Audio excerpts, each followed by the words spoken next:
વડોદરામાં All India Organisation of Chemist and Druggist Association દ્વારા આગામી 20 મેના રોજ ઓનલાઈન દવાઓના વેચાણના વિરોધમાં દેશવ્યાપી બંધનું એલાન આપવામાં આવ્યું છે. જોકે વડોદરા કેમિસ્ટ એન્ડ ડ્રગિસ્ટ એસોસિએશનના આ બંધમાં ન જોડાવાનો નિર્ણય લીધો છે. વડોદરા કેમિસ્ટ એન્ડ ડ્રગિસ્ટ એસોસિએશનના પ્રમુખ મનીષ પટેલે જણાવ્યું છે કે કેન્દ્રીય સંગઠનનો વિરોધ નથી, પરંતુ ઓનલાઈન દવા વેચાણનો મુદ્દો કોર્ટમાં છે અને તેનો નિવેડો કાનૂની માર્ગે જ આવવો જોઈએ.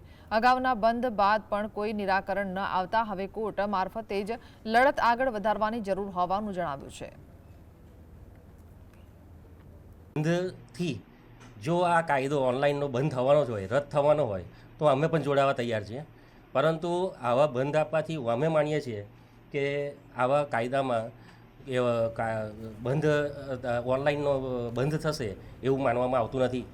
અમારી ડ્રગ એક્ટની અંદર જોગવાઈ છે, ફાર્મા એક્ટમાં પણ જોગવાઈ છે કે જેને આપણે કોર્ટની અંદર આપણે જઈએ તો કોર્ટ રાહે આપણે કદાચ એને ન્યાય મેળવી શકીએ. 2022માં મેં પોતે જ્યારે હું સભ્ય હતો, હું પ્રમુખ પણ નહોતો એસોસિએશનનો, તે વખતે આ કેસ મૂકેલો છે માનનીય ગુજરાત હાઈકોર્ટમાં. પણ શરમજનક બાબત છે અને દુઃખની બાબત છે કે આ જ ફેડરેશનના એકે હોદ્દેદાર મારી જોડે સહપાર્ટીમાં પણ જોડાયેલા નથી.